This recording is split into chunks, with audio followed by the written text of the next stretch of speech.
Hi there, and welcome to episode 24 of the Let's Talk Transition podcast. I'm Murray Milhewish, one of the principal consultants at Anik Consulting. And if you want to grow your business in the energy transition and need support with strategy and market entry, Anik Consulting can help. Just get in touch and let us find out how. On Let's Talk Transition, we set out to meet the people truly leading and innovating in the energy transition. So far, we've met industry leaders from global energy transition trade bodies, leaders from the offshore wind, wave and hydrogen sectors, but we've not yet touched on the role that academia has to play. So let's sort that. My guest today is a senior lecturer in chemical engineering from the Just Transition Lab at the University of Aberdeen. Welcome to the show, Dr. Alf Martinez. Hi, thank you very much. Thank you for inviting me. So, hey, Alf, can you introduce yourself and the role of the Just Transition Lab, please? Yeah, so I'm working in the School of Engineering for the last 10 years here in Aberdeen, and we recently joined the Just Transition Lab. And this is an interdisciplinary lab, actually. So we got colleagues from very different schools, like the School of Law, Geosciences, Engineering as well, Natural Computer Science. The idea is that we push for social equality as well as for technical development in the energy transition, which is a very important part of the transition as well, and also looking into environmental aspects of the transition. Okay, that's interesting. And I guess just before we go into that a little more, it's worth saying you're not actually in Aberdeen today, are you? No, I'm not. I'm actually in central Illinois. I'm in a normal, very close to Bloomington here. So yeah, I'm in the States at the moment. Great. And can you tell us a little bit about that? Oh, well, this is a research secondment that we are doing at the moment. I actually coming with a family, so it was a great experience for all of us. We're doing some microscopic studies with some of the materials that I developed in the lab previously. So it's really exciting, actually. It's my first time in the States, and everything is really big. So it's really interesting. Great. But you're back in Aberdeen again soon, right? I will be back to good old Aberdeen to enjoy the weather and everything, and the people particularly, which I miss a lot.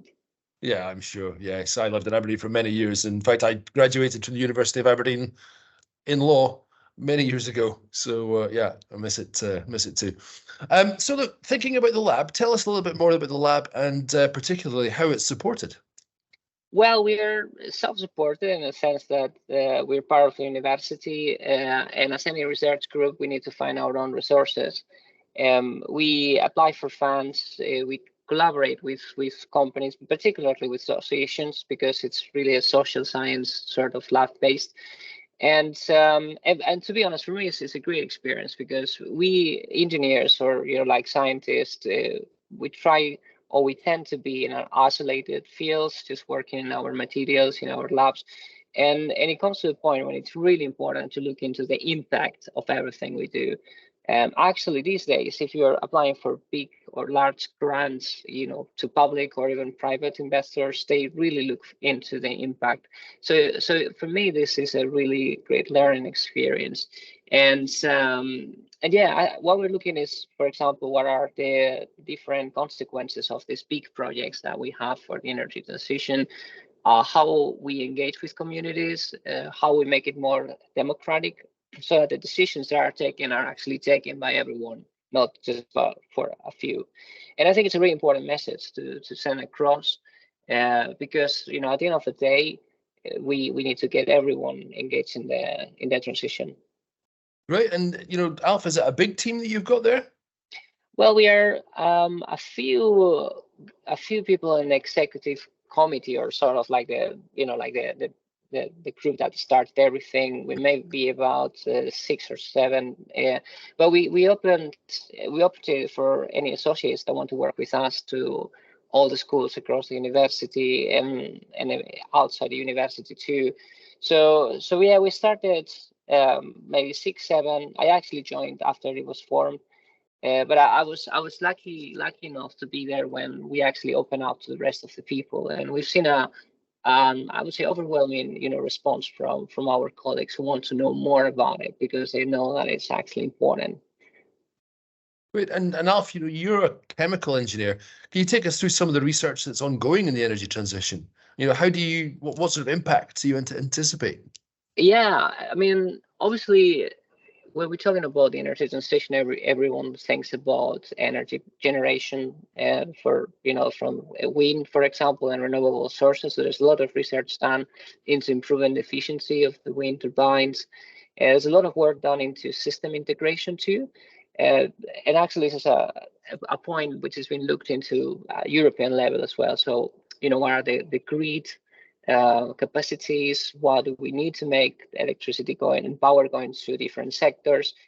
But also other energy carriers like hydrogen. I'm actually very focused on the hydrogen research and looking into new materials for hydrogen transport, better electrolyzers to get hydrogen from water, and then the storage capacity of hydrogen as well. So there are so many fields, so many things to be done.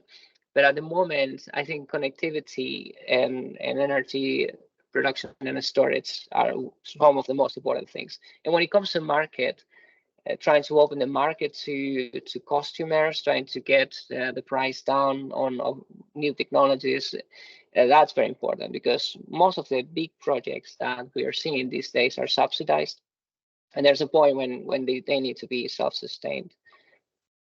Yeah, okay. And obviously there's a lot of interest in the energy transition just now, and I'm especially in hydrogen as well. If any of the audience out there, any of the businesses out there want to engage with you and the work at the lab, Alf, how do they get involved? Well, I mean, the easiest way is just finding us and sending an email through the university website or some of these groups or LinkedIn, because I think the University of Aberdeen in particular has been very attached to the industry sector through oil and gas traditionally. So we have really good links there. There are mechanisms across like small projects that we advertise or they advertise externally, and then we can participate. But I guess that some sort of traditional guide, because I really like the receiving some news from someone who's interested. And we also got organized different networking events. We got a new dean for example, well, we're going to have a new dean for engaging with companies. We got a lot of people in the marketing area as well, trying to find partners. And but I think the best way to to do that is just have a look into the website and just contact us or participate in one of our events that we try to hold regularly. Great. And do you think there's more that universities have to offer in the energy transition? Yeah, I mean, in terms of, for example, reskilling and education, we need to play a key role. And this is actually one of the main priorities for us. And if you look at any large application and any energy transition grant or energy transition program, they're going to tell you it's really important to reskill the people who have been working for years in an industry that is changing, and then getting ready for the new technologies. And there are some interesting pieces of work that suggest that 90% of the skills that people already have in the North Sea are useful and absolutely applicable for new technologies. But beyond this sort of kind of technical training, we also need to educate the new generations. And I think, I mean, these days there's so much disinformation over there, and so it's really important that the young people, like school kids, high schools, they feel the need to get involved in this, and they want to study a career or at least have some sort of background that explains what's going on, so that I can, even if you're not gonna study a degree on energy, at least you can take informed decisions and you know what they are talking about when you go to vote, when you go to your job. Yeah. And Alf, in terms of the student body and the demand to participate in the in the courses and in the research, have you seen a change over the last few years? Yeah, we all have to recycle at some point. See, when I started 10 years ago, I was teaching I was teaching a course which I still teach on renewable energies or energy conversion and storage. And I remember we started with 6-7 students. Okay, now our cohort is 150. Okay, so which is fantastic for university, and for I enjoy it very much. But when it comes to marking, it's kind of a pain. But it's you see it. No, absolutely. The university has expanded in a lot of programs that are now, like focused on the energy transition. I am the coordinator of a recently launched program for energy transition systems technologies. We have the renewable energy engineering, but in other schools, like for example, the geosciences school, they have the sustainable transitions MSc, and there are masters and programs on energy law as well. And apart, you can see the numbers are going up steady, and we got people from all sorts of, like locations in the world, because some of them are online courses, but also, different, careers. I mean, we got lawyers, we got people have been working in the business area, technical people as well, environmental scientists. So, we really have a broad variety of people coming and courses. So yeah, absolutely. Great. And, you mentioned research in the hydrogen field, and hydrogen's interesting, isn't it? Because people seem to be very, very polarized in terms of their opinion on the potential for hydrogen. Can you talk us through why you think hydrogen matters for the energy transition, and how you foresee it making an impact on our society?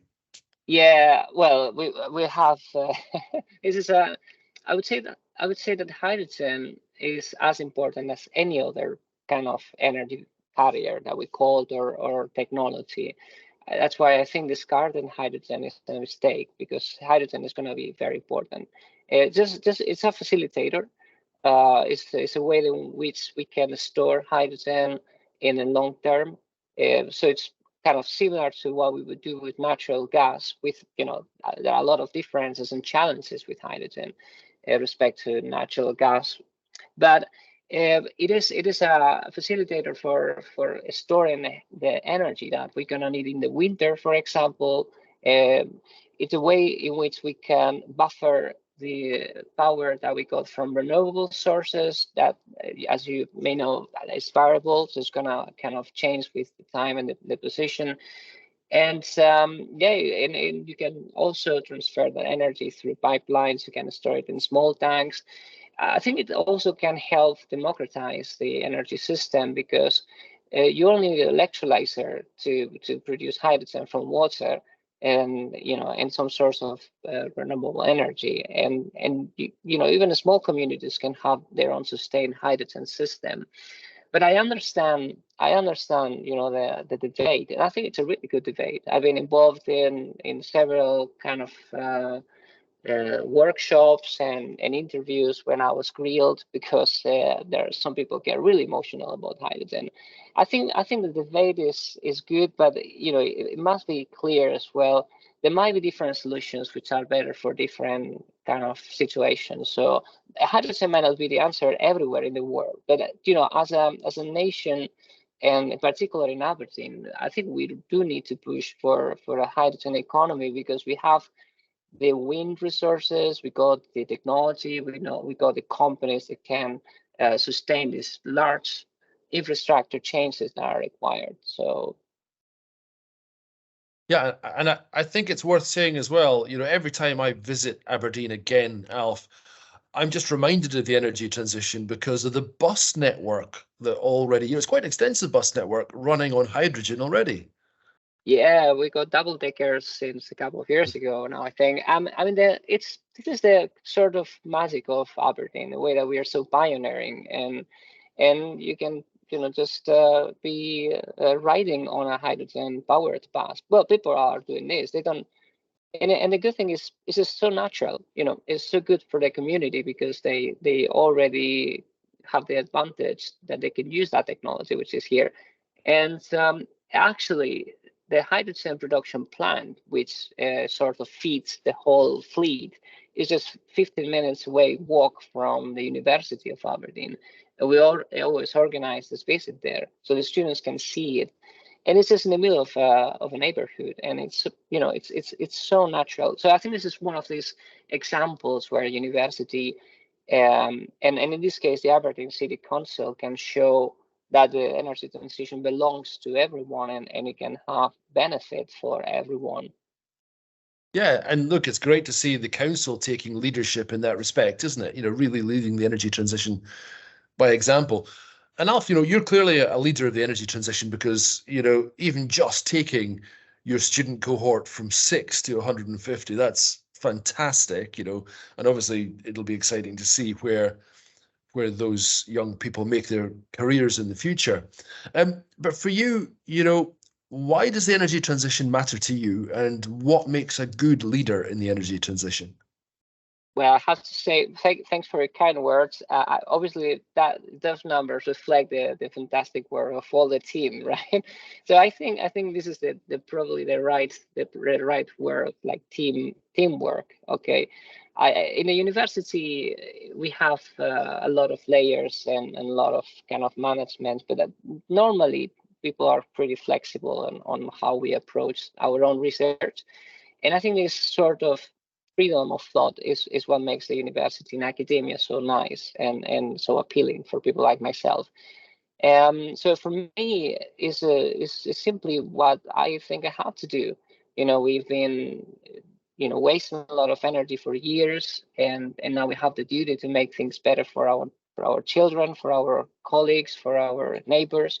So personally, I find really exciting to work in the energy area, and I feel privileged that I can actually do that, in the energy transition. So yeah, I think it's a personal thing, because I think it's just the right thing to do, and we have to do it because otherwise, you've seen what's happening in COP and with all these political U-turns, and there's so much fluctuation at that level that there needs to be like a core of people working on that just continuously without mattering about political issues and stuff. Yeah, and why is it so important for universities to focus their resources on the transition? I think again, we are devoted to the society. I think universities in first place, are focal points of progress and welfare. And if you have a look at I think it's called the 2040 strategy of our university, we have these 5 interdisciplinary themes, and they are all based on trying to progress, our societies and help our citizens here. So I think this is a very important and global effort that we all have to take, and the universities need to take the lead, because I think this is our foundational mission. And I mean, if you go around the universities, everyone is very excited. Obviously, not everyone is working on the energy transition. We got other teams. We got people on nutrition, medicine, uh, law, artificial intelligence. So we have, but the good thing about the university is that you have, in particular in Aberdeen, a lot of people working on different areas that mix up very well. And the energy transition requires so much interdisciplinary aspects, like again, the social impact, the economic advantage, the energy security aspect, and also the environmental impact they may have. Yeah. It's interesting, isn't it? Because when you think of Aberdeen, a lot of people think of oil and gas, but actually the university is 525 years old, I think. And that makes it one of the very oldest institutions in the world, which is quite incredible. So it's great to see it still leading, in such important areas as the energy transition. And thinking about oil and gas, Alf, what's the role that oil and gas companies need to take in the energy transition? Okay, now personally, my opinion is that we need to integrate everyone because we need every single resource we have already, and I think we actually work very closely with companies that have been, in oil and gas traditionally, and it's really good to see that those companies are supporting and in some cases leading, some of the projects. Like, for example, BP is one of the main partners of the hydrogen energy hub in Aberdeen, together with the Aberdeen City Council. We've got a couple of PFPs that are sponsored by Total Energies. And they almost, I mean, they've changed their name, right? And also we work very closely with Shell, for example, who are, you know, colleagues of us in ARIC. So I think, yeah, they need to take responsibility as any of us for what we've been doing for the last decades, and they are helping.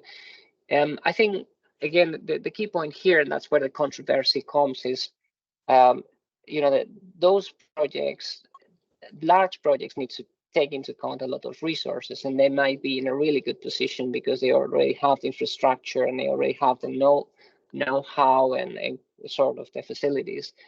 But there needs to be a process in when those sort of resources can also be transferred to small companies, and small companies and consultancies and engineering companies can participate as well. I think the model for the energy that is coming through is different from what we used to have in the oil and gas, and the point is that the resources are spread. You know, like you get wind everywhere, you get sun, you got biomass, even geothermal, right?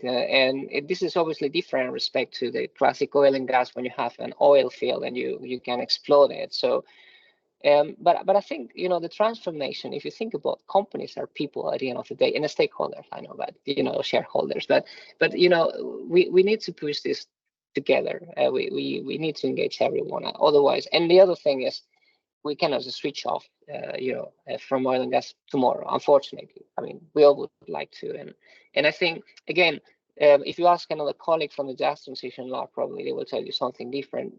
What I think we need to do is to push very hard for green technologies. I think that's what we have to do. But this is a transition, and the world is transition, actually. So there are going to be years still when we have to rely on some of these traditional sources before we can switch to a completely net zero economy. Yeah. It's interesting, isn't it? Because, you know, you mentioned oil and gas and hydrogen and geothermal energy just as a couple of examples there. And of course, the drilling industry has learned a huge amount from oil and gas, and geothermal energy, of course, needs drilling. And the hydrogen sector, of course, needs to be able to manage gases and understand the metallurgies. And of course, a lot of that over the last 50 or 100 years has been driven by the oil and gas industry. Yep, that's right. I mean, see, an example of how you could reskill your technology. We are looking into gas fields, depleted gas fields, to re-inject CO2 from producing blue hydrogen. But we're also looking into some of these fields to inject hydrogen to store it, or salt cavern. And you're right. I mean, there is so much to do, for example, in hydrogen in terms of safety and regulations, because I mean, the trick here is the hydrogen molecule is eventually 4 times smaller than the natural gas methane molecule. So, you know, there are a lot of challenges in terms of leakage and kind of structural integrity and compression factors. But, you know, we have the skills already. We have the formula. We just need to, you know, change the parameters and then readjust. And Alf, if I might, just for a second, we've just seen the COP28 climate conference take place in Dubai. If you had the stage at COP28, if you had the stage at COP28 and you had the opportunity to address those world leaders, what would be your message? Well, I would say, you know, get your things together and go beyond your political interests, because we are starting to see, even in the UK, you know, some very, I would say, annoying U-turns in terms of renewable politics and things, which sometimes just reflect the need for survivance, rather than just the actual need of the countries. I think we need to be beyond our personal interests when it comes to the energy transition. I'm not surprised, though, you know, because if you read the news, if you see, you know, what politicians do across the world, It is a very thin equilibrium where we are now. There's a lot of things going on in different parts of the world with different priorities. So, other countries as well are struggling to just to meet their own energy demand. And we are the first world country. We need to lead by example. We're in a privileged position to lead the energy transition. We got the resources, we got the skills, we got the people, and we got the businesses as well, and in the academia. So we have no excuse. We need to really do it. And look, Dubai was quite a controversial location for the summit as well. Do you think it was the right one? I think it looks to me very hot, to be honest. I rather liked Glasgow a couple of years ago. It was more refreshing. I mean, it depends. I don't think it's a bad, that there are not bad places or locations if the spirit is the right one. What I don't like is seeing things like, there obviously are going to be a lot of political and economic interests, and that's going to be here until 2050, when that's our kind of finish line. I think it's good that COP changes every year, and then we try to engage the people in these sort of countries that may be more involved in oil and gas, also show the interest they should for the energy transition. But this needs to be reflected in actual fact. We have the University of Aberdeen has a campus on Qatar, for example, and we are starting to offer the energy transition MSc there as well, and it's going pretty well. And the idea is that there's place for everything in almost every place of the world. And so yeah, I don't think the place is the problem. It's just the message coming across. What needs to be clear about this is our non-return point, and we really need to push forward. Okay, good, interesting. And I genuinely didn't know that Aberdeen University had a Qatar campus as well. So there we go. Every day's a school day. Now, Alf, in this show, we try and support and inspire people who might want to make their careers in the energy transition. So to that end, I'm keen to understand what drives the businesses and the professionals and the institutions that are leading the energy transition. So, what's your philosophy of success? What drives the team at the Just Transition Lab? I mean, again, I think it's motivationally, we are people who believe that something needs to be done. We all have our own professional, targets. I think being in a lab that is so multidisciplinary is really good, because you can get access to learning, materials. For me, again, it's a learning experience. I learned so much from my colleagues working on social science, because it's completely new. So I think the motivation is, career-wise, very interesting to learn new stuff. I think we need to be there, and we need to know more about what's happening, not only in our own kind of science areas, but going beyond others and understanding the language of our colleagues. But I think I genuinely think that we believe that we have to do this because it's the right thing to do, and there's a space in the university, and there's a space in our society for a center that takes into account all these aspects. I have to say that I'm also working at the Center for Energy Transition in Aberdeen University, which is more focused on the technical part, but it's still multidisciplinary. But I think we still need this space where we can dialogue with the neighbors, when we cannot go to places and ask people what they want to do. And there are really interesting studies about connections with north of Europe, for example, which we try to account for. And actually, Aberdeen is part of the, I think it's called the World Energy Cities Forum. It is a kind of association of 18 cities, including Perth, for example, and including Barranquilla in Colombia, and Stavanger in Norway. And this learning experience from other cities is really good as well for us. Take us a little bit through your career. How did you end up at the University of Aberdeen and actually currently in Illinois? But take us through your career, please. So You mean like when I started, Yeah, my absolutely. Tell us a little bit mobility? about yourself and, you know. Yeah.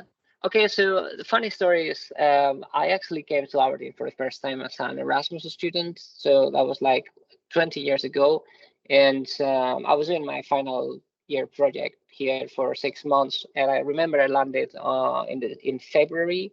It was really cold and I had to wait for a taxi like an hour in the snow. And I That's Aberdeen. that's how it is. So yeah, swear to God, I'll never be back to this place. But once you start meeting the people and the research they do, I actually felt it was a really good place to be. So I Yeah. did my PhD in parts in Aberdeen, Okay. and yeah, at some point there was chance to be here as a lecturer. I started in chemistry, moved to engineering, and I told my wife it was going to be for 1 year, but here I am. I think it's a great tragedy the Erasmus program's gone because, I studied law and Spanish at the University of Aberdeen originally, and there was no Erasmus to Spain. So Yeah. I went to Palermo because there was one to there, and it was didn't Well, want to it's miss good. it. It's a good one anyway. Yeah. Yeah, it was great fun, great fun. And Alf, throughout your whole career, if you could go back and give the younger Alf advice, what would it be? I would tell him, just go for it. Don't hesitate. It's gonna be hard, but it's worth.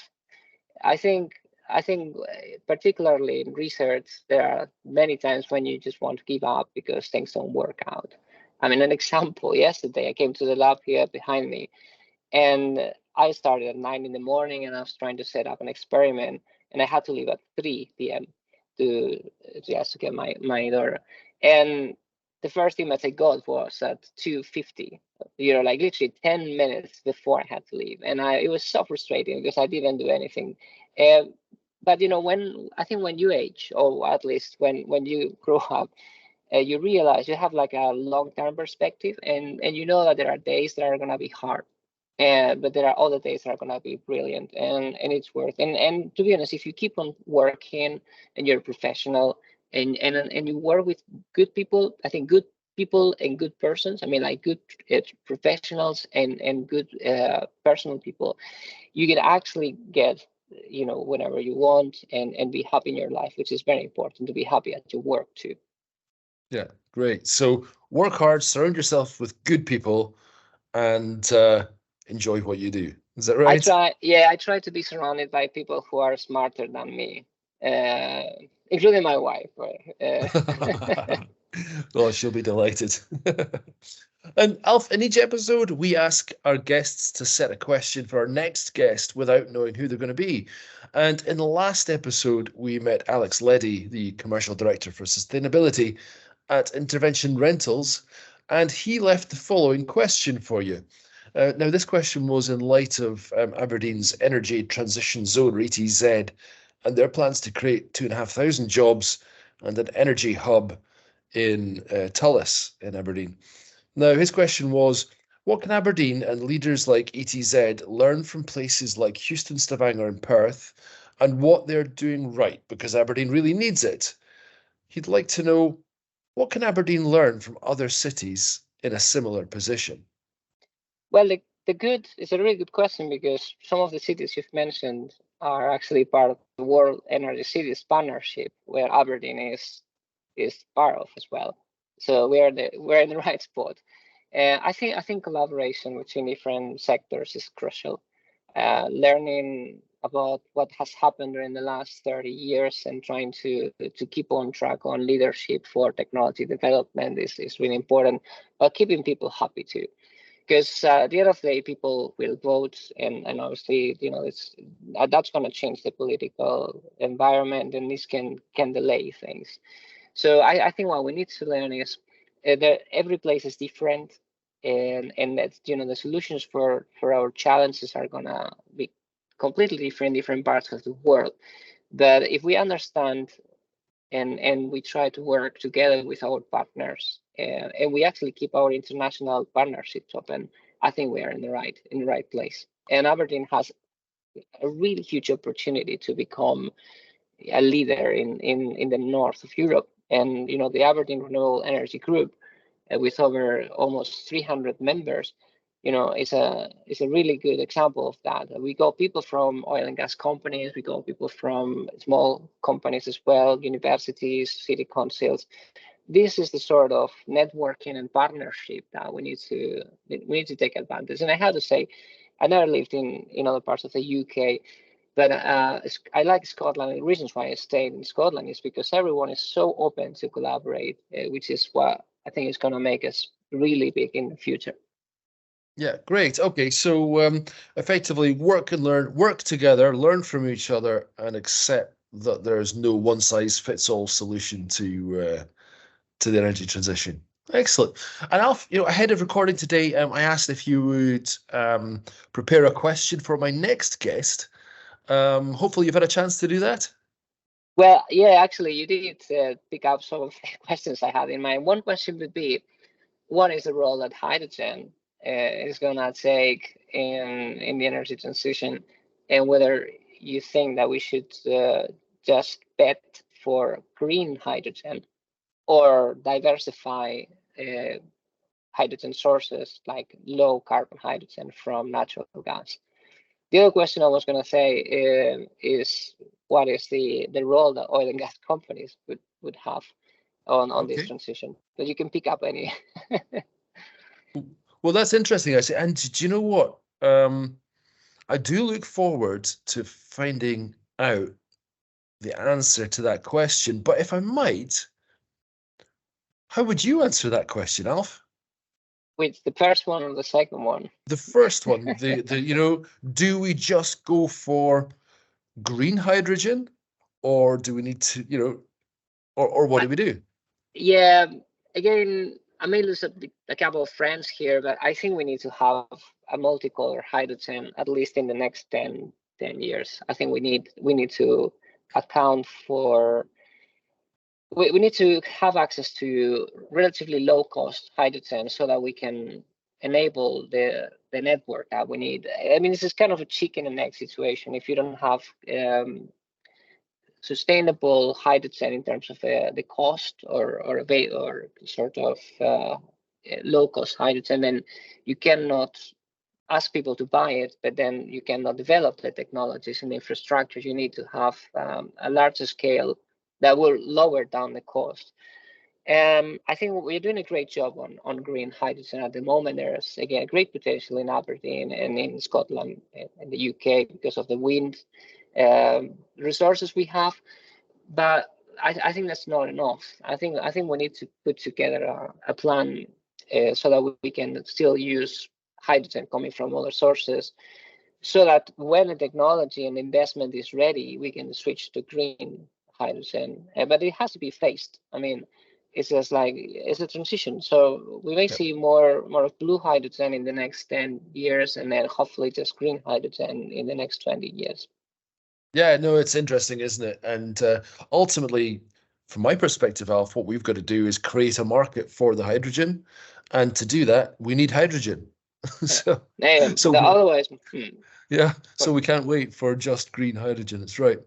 So great. Look, Alf, I've really enjoyed meeting you today and finding out more about the work of the Just Transition Laboratory and the University of Aberdeen, and actually Illinois as well, and the campus in Qatar.